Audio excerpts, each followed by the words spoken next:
안녕하세요. 금요일에 과학터치에 오신 것을 환영합니다. 저는 서울 하늘초등학교 교사 김민성입니다. 오늘은 변기 속의 과학이라는 주제로 변기 속에 숨겨진 과학과 관련된 이야기를 해보려고 합니다. 먼저 제가 준비한 퀴즈를 두 가지 풀어보도록 하겠습니다. 자, 첫 번째 퀴즈입니다. 제가 보여줄 다음 유적지는 무엇을 하는 곳이었을까요? 네, 사진을 보시면 돌로 이루어진 자연 속의 공간인 것 같은데 구멍도 여러 개가 뚫려 있네요. 과연 이곳이 무엇을 하던 공간이었을까요?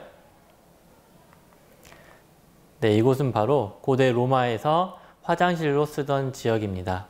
고대 로마에서는 이런 자연 공간 속에서 돌에 구멍을 내어서 화장실로 사용하였다고 합니다. 자, 두 번째 문제입니다. 세계의 화장실 분류에 따른 이용 비율을 나타내고 있는 그래프인데요. 화장실을 야외에서 사용하는, 즉 배변 처리를 야외에 직접 하는 인구는 몇 %나 될까요? 네, 정답 함께 살펴보겠습니다. 정답은 12%입니다. 아직도 세계의 12%나 차지하는 인구가 화장실을 사용하지 않고 야외에다가 직접 배변 처리를 하고 있다고 합니다. 그러면 각 비율에 따른 화장실의 형태는 어떨지 함께 살펴보도록 하겠습니다. 가장 많은 비율을 차지하고 있는 39%의 인구는 안전한 일반적인 화장실을 사용하고 있습니다. 두 번째, 29%의 인구는 질병 확산의 위험이 큰, 비록 개선된 형태의 화장실이긴 하지만 직접 분뇨를 강물 등에 버리는 형태의 화장실을 사용하고 있다고 합니다. 다음 12%의 인구는 분뇨를 위생적으로 분류하지 못하고 그대로 땅에다 묻는 형태인데요. 발판이나 뚜껑이 없고 그대로 분뇨를 모아서 처리한다고 합니다. 그러다 보니까 분뇨의 병균 등이 땅속으로 스며들 수가 있겠죠. 그리고 8%의 인구는 여러 명이서 함께 화장실을 사용하는 공용 화장실을 사용한다고 합니다. 네, 이렇게 화장실에 관련된 두 가지 문제를 풀어봤는데요. 그렇다면 일반적으로 화장실이 어떤 문제들을 가지고 있는지 함께 알아보도록 하겠습니다. 먼저 화장실은 비위생적 시설로 인한 질병과 안전의 문제가 있습니다. 그리고 에너지 낭비적인 측면에 문제가 있고요. 마지막으로 자원을 낭비한다는 문제가 있습니다. 각각의 문제별로 어떤 내용이 있는지 같이 한번 살펴보도록 하겠습니다. 먼저 비위생적 시설로 인한 질병과 안전 문제입니다. 화장실을 이렇게 야외에다가 직접 배변 처리를 야외에 직접 하는 경우에 특히 강물로 병균이 스며들어서 그 물이 오염된 후에 그 물을 사용하게 되면 다른 사람에게 질병을 옮길 수도 있고요. 그 다음에 땅속으로 스며든 병균들은 곡식이나 아니면 곤충과 같은 동물을 통해서 매개로 해서 인간에게 이동하거나 아니면 배변 처리를 깔끔하게 하지 못한 사람이 직접 타인에게 병균을 전달하게 될 수도 있습니다. 두 번째로 안전에 대한 문제인데요. 인도에서 제작된 토일렛이란 영화의 포스터입니다. 이 화장실이란 제목의 영화의 주된 내용은 남편에게 시집간 어떤 여성이 이 남편의 집에 화장실이 안에 있지 않고 공용 화장실을 쓴다는 사실을 알게 되자 집을 나온다는 내용입니다. 집을 나와서 가출을 한다는 내용인데 그만큼 화장실을 야외에다 따로 사용하는 경우, 공용 화장실을 사용하는 경우 특히 여성들은 많은 범죄에 노출이 되기도 합니다. 그래서 화장실의 사용은 이런 여러 가지 문제들이 있기도 합니다. 그 다음 에너지 낭비가 있는데요. 에너지 낭비, 수세식 화장실의 경우 특히 아래의 비율은 수세식 화장실에서 사용하는 물의 양에 따른 비율을 나타낸 것입니다. 일반적으로 하루에 22%나 되는 양을 화장실 물로 사용한다고 합니다. 이는 전체 물의 사용량에 비해서도 상당히 많은 양이고 비율로 따져봤을 때 두 번째로 많은 양. 여러분이 목욕하거나 음용 취사에 사용할 때보다 더 많은 양을 화장실에 버리고 있다고 생각할 수 있겠죠. 그 다음 하수 처리로 인한 문제입니다. 하수 처리장을 만들어야겠죠. 수세식 변기의 경우 물로 분뇨를 처리하게 되면 하수 처리장을 만들어야 되는데, 하수 처리장을 만들 때 시설을 짓기 위한 돈의 낭비, 그리고 그 땅에 대한 낭비, 그리고 시설을 운영하기 위한 에너지, 자원의 낭비가 또 발생이 되게 됩니다. 그 다음 재생 가능한 자원의 낭비입니다. 생태계 순환을 파괴하게 되는데요. 무슨 말이냐면, 우리가 곡식으로부터 에너지를 얻어서 그 에너지를 사용하고 남은 것이 배설되게 되는데, 그 배설된 것들을 비료로 처리해서 땅으로 다시 돌려보내면 에너지가 재순환될 수 있습니다. 하지만 인구가 늘어나고 화학 비료를 사용하게 되면서 우리가 비료로 사용하던 우리의 배설물을 쓰레기 취급하게 되면서 그것들을 바로 환경으로 버리게 되었죠. 그렇게 되면 에너지의 순환이 제대로 이루어지지 않고 환경이 오염이 되게 되는 것입니다. 두 번째는 앞서 말한 바와 같이 화학 비료를 생산하게 됐을 때 생기는 추가적인 환경 오염 문제, 그리고 자원의 낭비 문제가 있을 수 있다는 것입니다. 화학 비료를 만들 때 질소, 인, 칼륨 등이 들어간 비료를 만들게 되면서 이 비료를 만들기 위한 설비를 또 해야 되고, 그로 인한 자원 낭비가 또 이루어지게 됩니다. 그렇다면 환경 파괴가 되지 않는, 우리에게 조금 더 이로운 지속 가능한 화장실이란 있을 수 있을까요?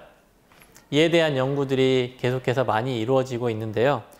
첫 번째 예시는 사회적 기업인 웨트랜드워크에서 고안한 형태의 화장실입니다. 이 화장실은 핸디팟 화장실이라고 불리는데요. 수상가옥에 적합한 형태입니다. 수상가옥에서는 분뇨를 보통 강물이나 바닷물에 바로 버리게 되는데, 이렇게 되면 물이 오염될 수 있기 때문에 이 업체에서는 다른 고안을 내었습니다. 이 분뇨를 따로 모아서 미생물이나 불의옥잠을 이용해서 분뇨를 분해하고 이를 다시 자원으로 재활용하고자 하는 것입니다. 두 번째 대안은 울산과학기술원에서 개발한 비비 화장실이라는 것입니다. 이 화장실은 물을 사용하지 않습니다. 물을 사용하지 않고 분뇨를 건조시켜서 분쇄한 후에 가루로 만듭니다. 이 가루로 만든 분뇨를 미생물을 이용해서 바이오가스를 생성합니다. 이때 생성한 바이오가스로 난방 연료로 쓰기도 하고 바이오 디젤로 사용하기도 합니다. 이렇게 우리의 분뇨를 또 다른 에너지로 만드는 것이죠. 또 이 화장실의 특별한 점은 이 화장실을 사용할 때 10꿀이라고 하는 소위 똥보니 화폐를 제공한다는 것입니다. 이 화장실이 설치된 곳에서 분뇨를 배설하면 10꿀의 똥보니 화폐를 받아서 이 울산과학기술원에서 음료수와 바꿔서 먹을 수 있다고 합니다. 우리가 배설하는 이 배설물이 새로운 자원이 될 수 있다는 것을 이제 알리기 위한 목적으로 시행한 하나의 이벤트라고 볼 수 있겠습니다. 다음 형태의 화장실은 영국 웨스트 잉글랜드 대학에서 개발한 피파워 화장실입니다. 오줌을 쌀 때 오줌 속 유기물을 분해해서 전기를 생산하는 미생물로 연료 전지를 일으켜서 전구를 밝히는 형태의 화장실입니다. 이런 형태의 화장실은 전기가 많이 시설이 부족한 낙후된 나라에서 사용할 때 화장실을 안전하게 쓸 수 있다는 장점이 있습니다. 이렇게 화장실의 기본적인 어떤 문제들을 해결하기 위해서 다양한 지속 가능한 형태의 화장실들이 나오고 있는데요. 앞으로도 다양한 형태의 화장실들이 잘 개발이 되어서 환경에 최대한 영향을 미치지 않는 형태의 화장실로 개선이 되었으면 좋겠습니다. 세 번째, 화장실에 대한 과학과 관련된 이야기는 수세식 화장실의 원리입니다. 우리가 일반적으로 사용하는 수세식 화장실은 과연 어떤 원리로 작동하게 되는지 함께 알아보도록 하겠습니다. 이 수세식 화장실에서 중요하게 사용되는 과학적인 원리는 바로 사이펀의 원리입니다. 사이펀이란 물을 빨아들인다라는 뜻인데요. 사이펀의 원리는 그래서 물을 높은 곳으로 빨아들인 다음에 다시 낮은 곳으로 떨어뜨리는 원리를 말합니다. 무슨 뜻이냐면 그림에서 볼 수 있는 비커에 물을 채우고 튜브를 연결한 후에 튜브의 끝을 아래쪽으로 놓으면 물이 빨리 올까요? 네, 그냥 두면 빨리 오지 않습니다. 하지만 튜브를 먼저 한번 빨아들인다든지 튜브 내부의 압력을 줄인 다음에 다시 물에다 넣게 되면 물을 누르는 대기압에 의해서 그 물이 튜브 속으로 빨려 들어오게 됩니다. 그래서 튜브 속을 빨려 들어온 물이 최고점에 다다른 후에 떨어지는 순간 중력에 의해서 물이 떨어지게 될 텐데, 이 흐르는 유체는 압력이 감소하는 특성이 있기 때문에 이 유체를 따라서 튜브 내의 압력이 감소하게 됩니다. 따라서 그 후부터는 계속해서 물이 빨려 들어가게 되고 높은 곳에 있는 물이 아래쪽으로 이동하게 되는 것입니다. 이 원리를 변기 속에 어떻게 이용을 하냐면 그림과 같습니다. 이 U자 형태의 S관이 거꾸로 이렇게 변기 속에 연결이 되어 있는데요. 보통 일반적인 상황에 평소에는 이렇게 물이 차 있는 상태로 유지되고 있습니다. 이를 통해서 하수관의 냄새도 막을 수 있고 병균이 들어오는 것도 막을 수 있습니다. 근데 여러분이 용변을 본 후에 물을 내리면 이렇게 물이 점차 차오르면서 이 U자간, 뒤집힌 U자간에 물이 같이 차오르게 됩니다. 그러다 어느 순간 그 물이 다시 아래쪽으로 흘러내려가는 순간, 넘치는 순간 이 U자간에 물이 이동하면서, 즉 유체가 움직이기 시작하면서 압력이 감소하게 되고 여러분 변기 속에 있던 물들과 분뇨가 함께 수도관을 타고 U자간을 타고 하수구로 빠지게 되는 것입니다. 그래서 오늘은 이 사이펀의 원리를 이용한 간이 형태의 변기를 한번 만들어 보려고 합니다.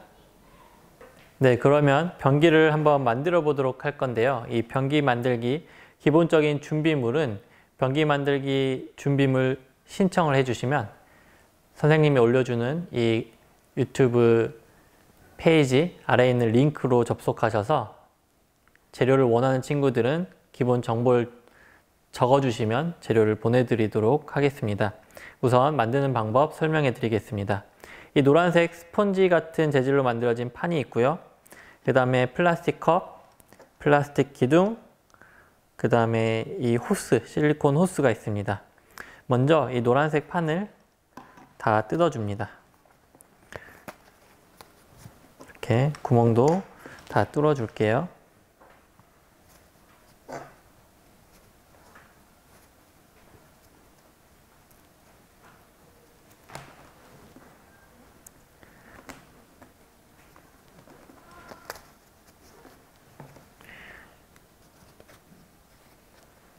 자, 이렇게 준비되었으면 먼저 구멍이 하나 있는 노란색 판에 호스를 끼우도록 하겠습니다. 이렇게 살살 돌려서 호스를 끼우는데 이 호스가 이 밖으로 이렇게 너무 튀어나오지 않도록 이 표면에 딱 맞도록 이렇게 끼워주도록 하겠습니다. 그 다음에 이 구멍이 많은 스펀지에 이렇게 연결을 하겠습니다. 그리고 구멍 하나에서 호스가 밖으로 나와서 다시 다른 구멍으로 호스가 돌아 나가도록 끼워 보도록 하겠습니다.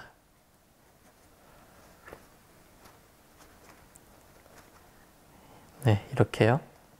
조금 더 튀어나오게 해볼까요? 네, 좋습니다. 이렇게 완성이 되셨으면 이제 이 원기둥 형태의 플라스틱 관에 이 동그란 스펀지를 끼우도록 하겠습니다.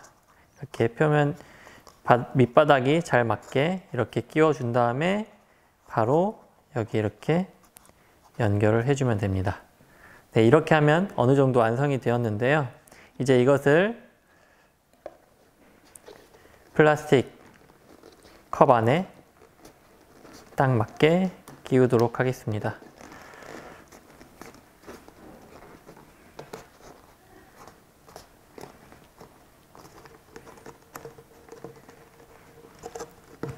크기가 딱 맞다 보니까 자칫 잘못하면 밑으로 들어갈 수 있는데 잘 감안하셔서 끼우시면 좋겠습니다.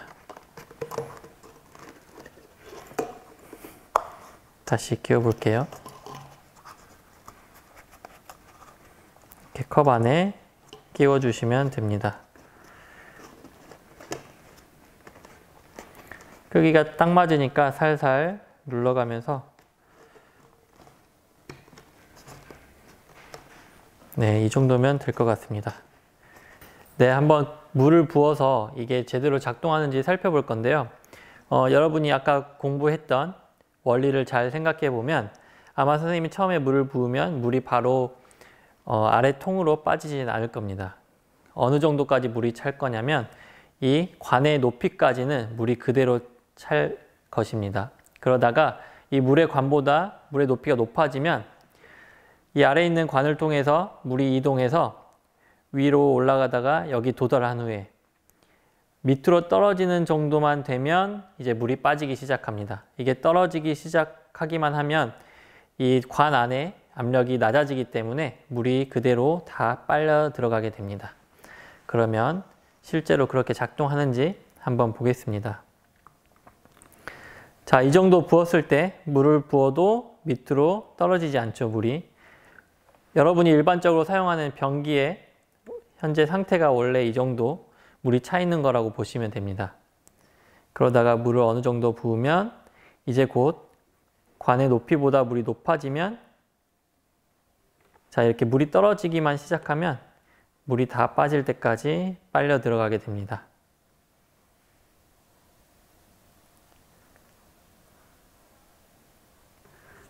자, 잘 이해가 되시나요? 이 사이펀의 원리를 이용한 변기 만들기였습니다. 네, 이렇게 오늘은 변기 속의 과학이라는 주제로 변기와 관련된 과학 이야기를 함께 들어봤는데요. 우리가 평소에 변기를 사용하면서도 환경을 생각하는 마음을 가지고 변기 속에서 이런 과학적인 작용들이 이루어지고 있구나. 또 이 변기의 사용이 우리에게 어떤 영향을 미칠 수 있구나. 이런 생각을 항상 가지면서 살아갈 수 있도록 했으면 좋겠습니다. 오늘 강의 잘 들어주셔서 감사합니다.